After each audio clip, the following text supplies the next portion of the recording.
Les annonces de la semaine. Aujourd'hui, le premier dimanche après l'Épiphanie.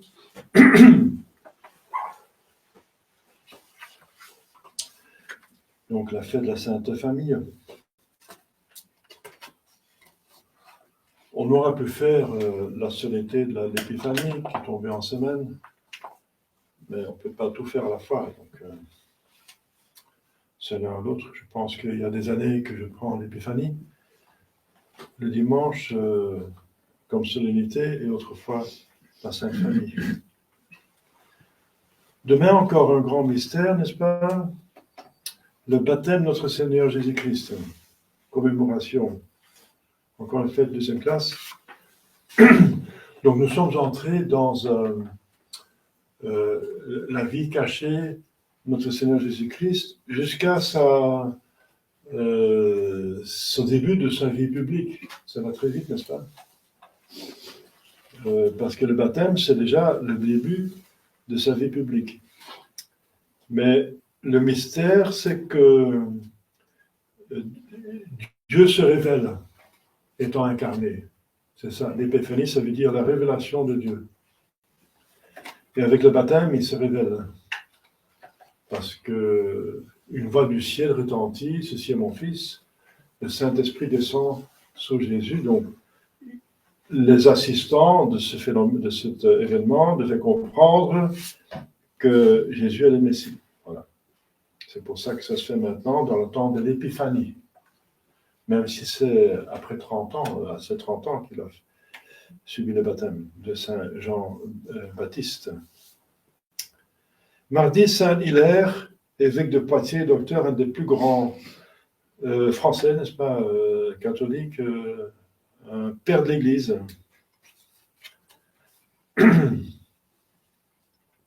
Mercredi, Saint Paul, premier ermite, encore un personnage très intéressant, premier ermite. Donc par le Saint-Esprit, n'est-ce pas, poussé par le Saint-Esprit, il a commencé quelque chose à ce moment-là, encore inouï. Sauf qu'il y a eu des ermites dans l'Ancien Testament, mais c'est un ermite dans le Nouveau Testament. Jeudi, Saint Marcel Ier, pape et martyr. En plusieurs lieux, il y a la fête du cœur immaculé de Marie, refuge de pécheurs. Et dans l'ordre de Saint François, Saint Bérard et ses compagnons, premier martyr de l'ordre. Donc les premiers martyrs de l'ordre franciscain, Saint Bérard.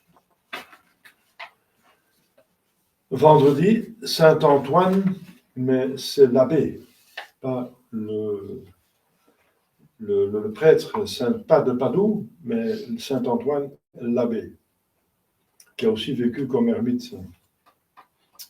Et en plusieurs lieux, apparition de la Sainte Vierge à Pontmain, en 1871.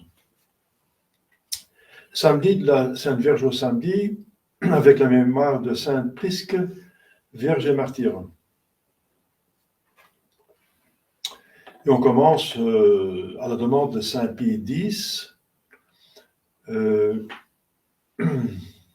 octave de prière pour le retour des chrétiens séparés de l'unité romaine. Il y en a beaucoup. Il y en a beaucoup. Il y a à peu près plus qu'1 milliard. Ça, c'est le drame de Vatican II. Et dimanche prochain, le deuxième dimanche après l'Épiphanie.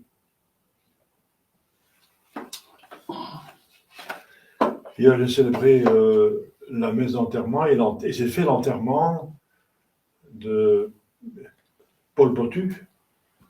C'est mon beau-frère, mais qui était traditionnaliste.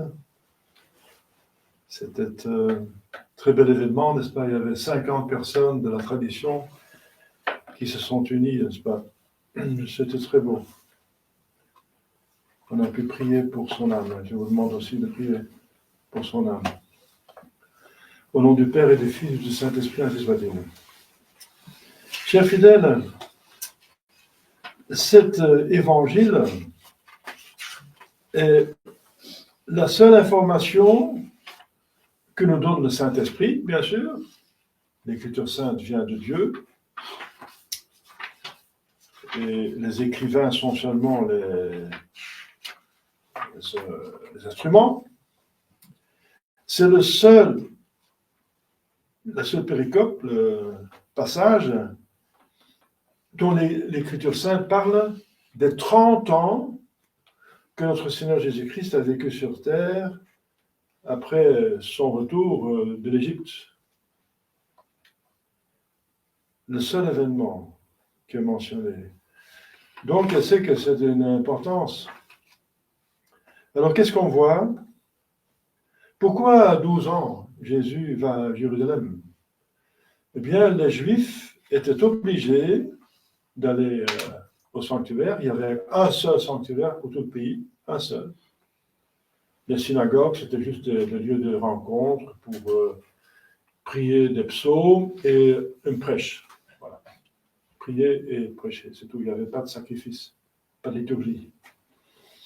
Alors, il fallait aller 3 fois par an à l'heure Pâques de l'Ancien Testament, l'heure Pentecôte et la fête des tabernacles, qu'on peut comparer avec peut-être la Toussaint, donc les grandes fêtes. Et qui est-ce qui est obligé? Les hommes. Les femmes n'étaient pas obligées. Et les enfants, les garçons donc, à partir de 12 ans. À partir de 12 ans, l'homme était considéré comme adulte du point de vue religieux. Et alors, c'est pour ça qu'on voit que Jésus, à 12 ans, il va avec ses parents, et Marie veut aussi faire la Pâque à Jérusalem. Pourquoi la Pâque? Pourquoi pas la Pentecôte? Eh bien, parce que Jésus est né, comme vous savez, en décembre, et quand il a 12 ans, la première fête qui se présente, c'est la Pâque. C'est très logique. Mais il se passe quelque chose que vous savez, l'enfant Jésus, il reste à Jérusalem. Après les festivités, la fête liturgique, il reste, il demeure. Et il y a une erreur de la part de Marie et Joseph, parce que les femmes, c'était une coutume, et les hommes, quand ils retournaient à leur village, ils sortaient de Jérusalem par une autre porte. Et l'enfant avait le choix, les parents avaient le choix de prendre l'enfant chez l'un ou chez l'autre, cortège. C'est pour ça que Marie pensait qu'elle était avec Joseph, et Joseph pensait qu'elle était avec Marie. Mais à la fin du jour, ils viennent ensemble pour passer la nuit, et c'est là qu'ils s'aperçoivent que Jésus n'est pas là. Alors, il y a des pères d'église qui disent que la Sainte Vierge a souffert plus que sur le calvaire, parce que là, il le voyait. Mais l'incertitude, c'est quelque chose d'insupportable. Alors, il se sentait peut-être, est-ce qu'on est indigne? Est-ce qu'on a fait une faute?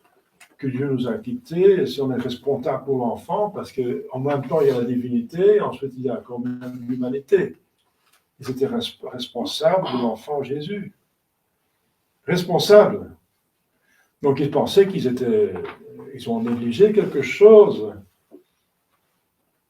Alors, c'est dans cette angoisse que le 3e jour seulement, ils sont revenus, ils ont fait tout l'itinéraire, ils sont revenus, ils l'ont trouvé dans le temple, et encore un certain lieu dans le temple, là où les docteurs de la loi enseignaient.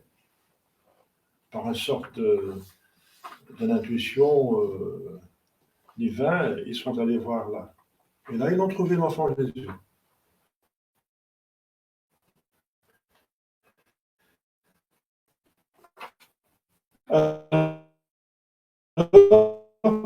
Pourquoi Jésus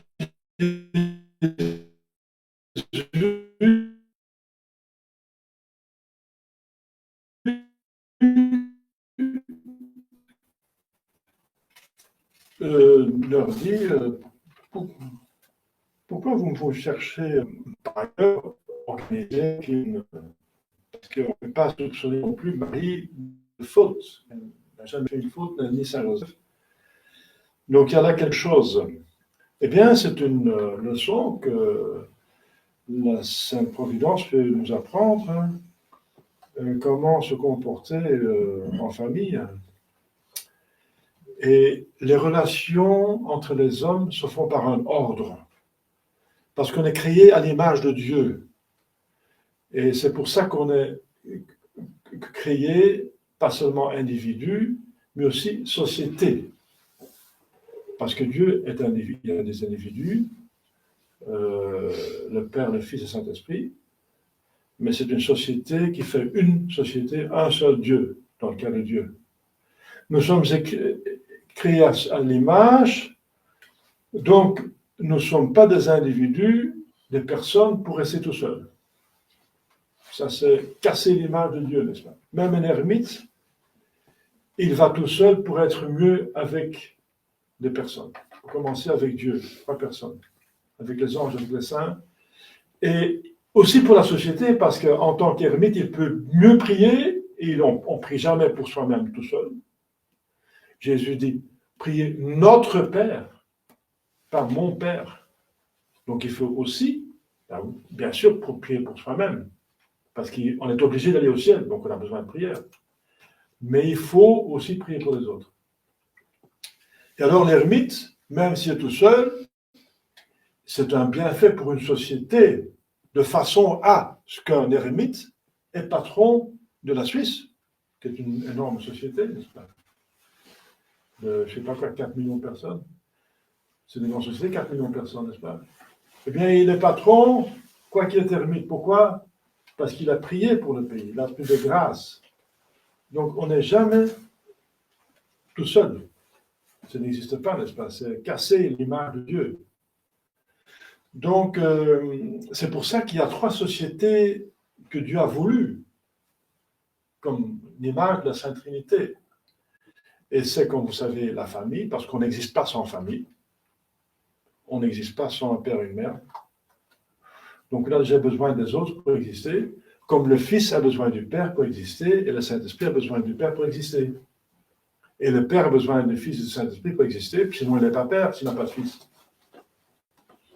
Donc, vous voyez, nous sommes créés à l'image de Dieu. Si vous voulez comprendre le plus profond raison d'être des choses, il faut remonter à l'image de Dieu.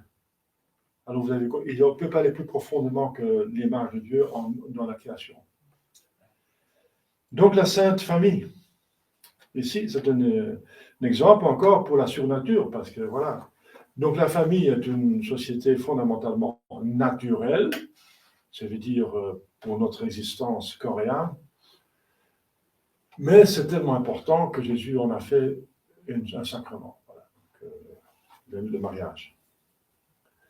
Ensuite, comme vous savez, il y a 2 autres sociétés de nature, ça, on ne va pas en parler en profondeur, ce n'est pas possible lors d'un sermon, mais c'est le peuple à quel on appartient, parce qu'on ne peut pas atteindre les déploiements, n'est-ce pas, de notre nature et surnature sans une grande société.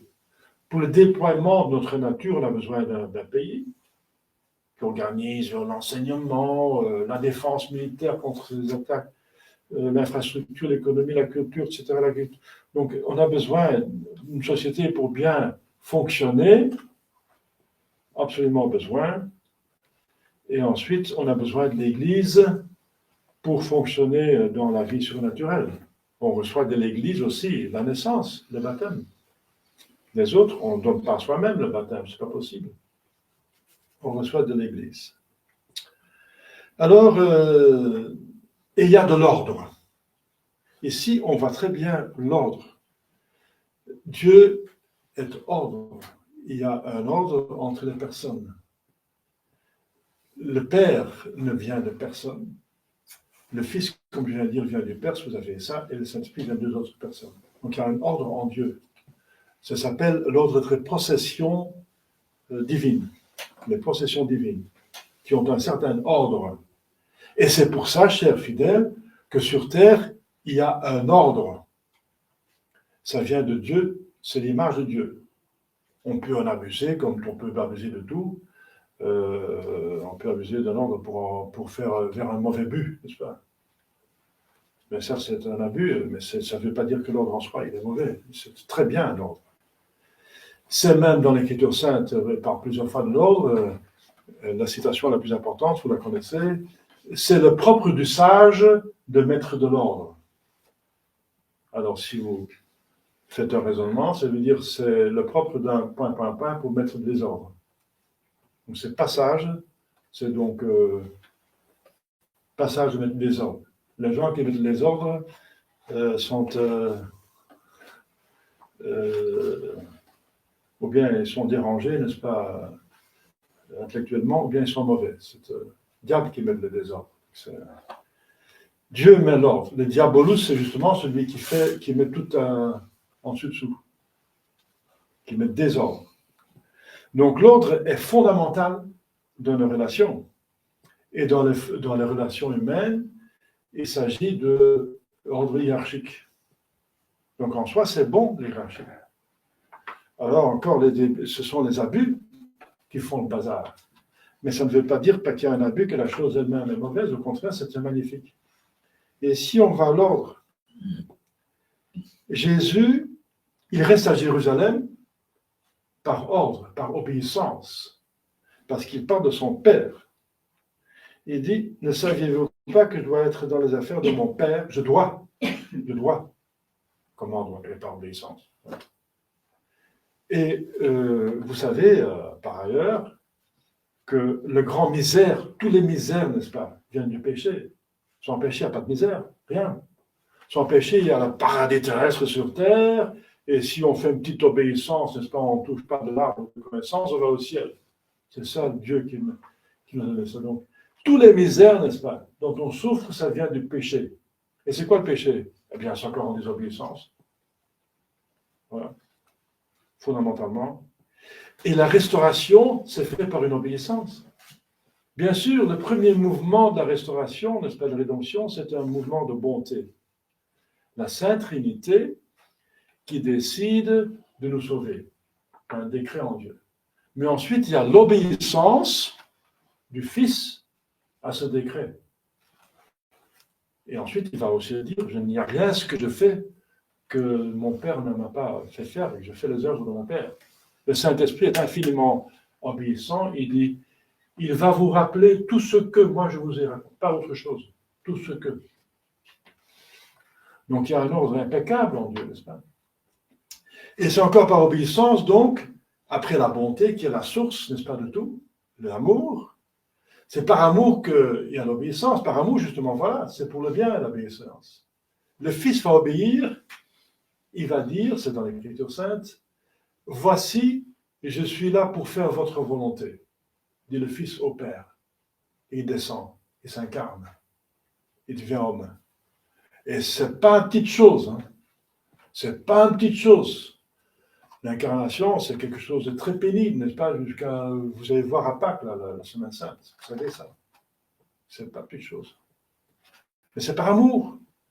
C'est par amour que le Père a donné son Fils, c'est par amour que le Fils fait la volonté de son Père pour amener toi à son Père et par amour de nous, pour nous sauver. Donc, vous voyez, l'obéissance, c'est un acte d'amour, fondamentalement. La vraie obéissance. Et Jésus va encore le dire, il dit, le seul moyen, parce qu'il ne dit pas autre chose, si vous m'aimez, vous gardez mes commandements, vous m'obéissez. Vous voyez, c'est la vraie obéissance, ça c'est l'amour. L'amour, c'est obéissance. L'amour s'exprime par obéissance. On fait le bien de l'autre. On fait... Et l'obéissance, bien sûr, est réglée par une hiérarchie. Mais l'hiérarchie, ça va être une hiérarchie convenablement organisée. Ici, vous voyez que le Fils, il répond à son Père, il est le Verbe. Il est venu pour parler. Il est venu pour révéler. Le Verbe, c'est le Verbe qui s'est fait chair. Donc la première chose qu'il va faire, c'est parler. Et parler aux docteurs qui l'écoutent, parce qu'ils sont absolument émerveillés de cet enfant de 12 ans qui connaît tellement de choses sur l'Écriture sainte. Et le Père de l'Église explique qu'il va expliquer donc la venue du Christ, parce que c'est ça. Pendant 2000 ans, ils sont fixés sur la venue du Messie. Et Jésus a expliqué les Écritures saintes que c'est le moment que le Messie va venir, etc. Donc il les prépare. Alors il y a encore un ordre, n'est-ce pas, donc, dans la Sainte Famille, bien sûr.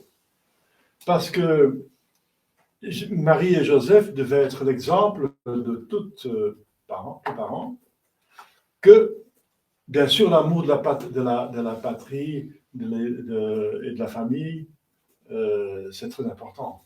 Et surtout dans un temps de crise comme aujourd'hui, on est désorienté, déraciné. Donc, des points de repère absolument nécessaires et très utiles et nécessaires, c'est la famille. On peut retomber sur la famille pour trouver un équilibre. C'est important, n'est-ce pas? Et les gens qui ont perdu la famille sont handicapés socialement d'une certaine façon. Donc, la famille, c'est une stabilité, n'est-ce pas? Quelque chose qui vous donne, c'est un plus très important. Eh bien, Jésus, il va donc montrer qu'au-dessus de cela, il y a l'obéissance à Dieu. Et c'est pour ça que cet évangile est proposé aux parents qui ont des enfants qui ont la vocation. Il faut laisser partir votre enfant quand Dieu l'appelle. Même si vous avez une entreprise incroyable et vous avez besoin de votre fils pour conduire l'entreprise, eh bien, votre entreprise s'arrête avec vous, tant pis. Il faut laisser aller. Et il y a de maintes exemples dans l'histoire que les hommes ont péché contre cela. Obliger les enfants de faire ceci et cela, contrarier leur vocation. Eh bien, ça c'est l'évangile qui donne la leçon. Dieu d'abord servi. Dieu est au-dessus de la famille. Dieu premier servi. Adorer Dieu au-dessus de tout. Celui qui aime sa famille au-dessus de Dieu, c'est un idolâtre. Il aime une créature au-dessus de Dieu. Donc ça, c'est déjà la première leçon qui est très insalubre. Ça ne diminue rien de l'amour de la famille. Au contraire, parce que Dieu est l'amour, de plus qu'on aime Dieu, de plus que l'amour croît. Et alors, une fois qu'on est dans la famille, bien sûr, il y a une hiérarchie. Marie dit, pas moi et ton père, mais ton père et moi. Elle respecte l'hiérarchie. Ton père et moi. Parce que le père légal. Quoique Marie en soit, pour Dieu, en mérite, elle était plus haute que Joseph. Il y avait cette hiérarchie, n'est-ce pas, voulue par Dieu. Et ce qui est très admirable, c'est que Jésus, après avoir obéi à son père, il obéit à ses parents. Et c'est marqué ici, Elat subditus illis. Il leur était soumis. Il leur était soumis. Il revenait à Nazareth et il était soumis. Ça veut dire que juste à 30 ans, Jésus était soumis à ses parents, quoiqu'il avait une deuxième nature divine. C'est pour montrer, n'est-ce pas, l'exemple de l'obéissance. L'obéissance qui est le plus difficile. C'est pour ça que le diable, à la Révolution, la première chose qu'il dit, liberté, égalité, fraternité, liberté. Ça veut dire, faites ce que vous mettez. La liberté, dans le mauvais sens, ça veut dire un abus de votre liberté des lois de Dieu. Liberté pour faire le mal. La liberté, c'est la faculté de se mouvoir dans le bien. Dans le bien, vous avez un immense choix pour faire ce que vous voulez, mais dans le bien. Vous n'avez pas le droit de faire le mal. Vous voyez? Alors, la liberté, c'est le plus précieux qu'on a. Hein. Et surtout les Français, c'est leur devise. Liberté. Même les Américains, liberty. Donc, c'est un don très, très, très précieux. Mais cette liberté, ce libre arbitre, n'est-ce pas? Justement, c'est finalement le plus grand sacrifice qu'on peut faire à Dieu, c'est d'obéir.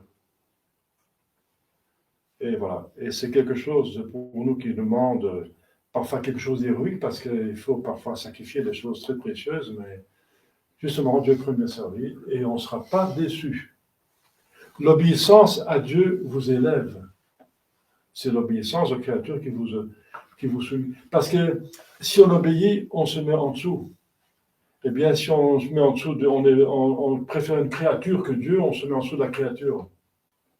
On se diminue parce qu'on est fait pour Dieu. Et si on obéit à Dieu, on se soumet à Dieu, on est élevé par Dieu, parce que Dieu nous élève. Et c'est ça que le diable ne veut pas qu'on comprenne. Il pense qu'obéir, c'est un avélissement, ce sont des esclaves qui obéissent, faites ce que vous voulez. Et finalement, vous obéissez au diable et vous obéissez à des créatures, à vos passions et vos choses déréglées. Vous obéissez quand même. Vous oubliez qu'en désobéissant à Dieu, vous obéissez à un autre. C'est encore l'obéissance, mais une mauvaise obéissance. Donc c'est le mensonge du diable. Vous n'êtes pas libre avec le diable.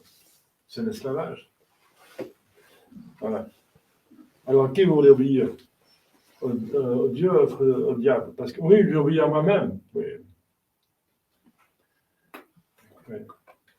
Ça, c'est suivre le diable. Vous voyez où il est arrivé, n'est-ce pas? Chers fidèles, un évangile très riche. Pour nous, vous êtes déjà obéissants parce que vous êtes ici, n'est-ce pas? Vous faites votre possible. Mais c'est un renforcement parce qu'il faut avoir des idées claires sur la chose. Il faut avoir une grande estime d'obéissance qui est tellement attaquée à qui est tellement rendue ridicule et méprisée. Justement, de plus qu'une chose est précieuse, de plus qu'elle est ridiculisée par le diable. La femme au foyer, voilà, encore une chose. C'est un mépris, mais c'est une dignité incroyable. La femme au foyer, c'est le cœur justement de la famille, la famille qui est le cœur de la société. Et c'est dans la famille qui fait des hommes. Qu'est-ce qu'il y a de plus grand que de faire des hommes?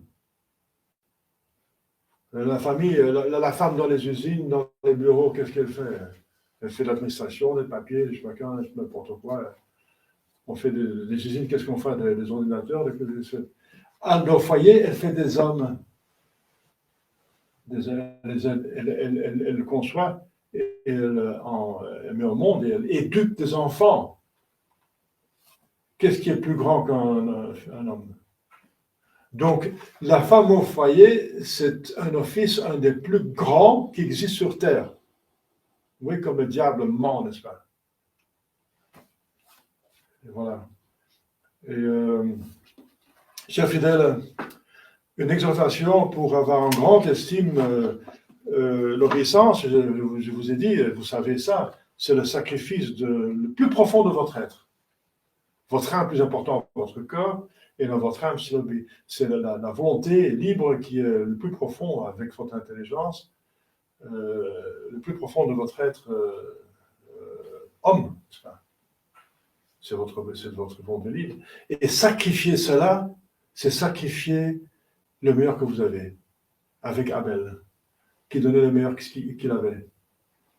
Et le sacrifice de Caïn, c'est donner ce qu'on apprécie beaucoup moins, c'est le reste, n'est-ce pas, le fruit de sa main, n'est-ce pas, qui donnait, c'est repoussé par Dieu.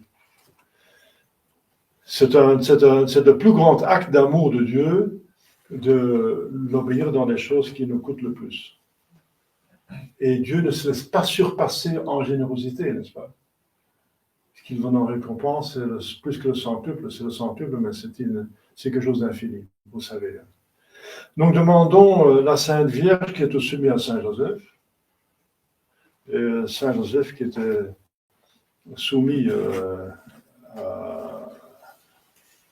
à la religion, n'est-ce pas? Il ne faisait pas ce qu'il voulait, puis c'était très obéissant à l'Église, à les principes. Il n'y a personne qui fait ce qu'il veut, même le pape qui est au-dessus de tous, il ne fait pas ce qu'il veut. Il a encore un devoir rigoureux de faire ce que Dieu veut, n'est-ce pas? Et Jésus, c'est un Dieu qui obéit à des hommes, pour nous montrer l'exemple. Voilà. Au nom du Père et du Fils et du Saint-Esprit, ainsi soit-il.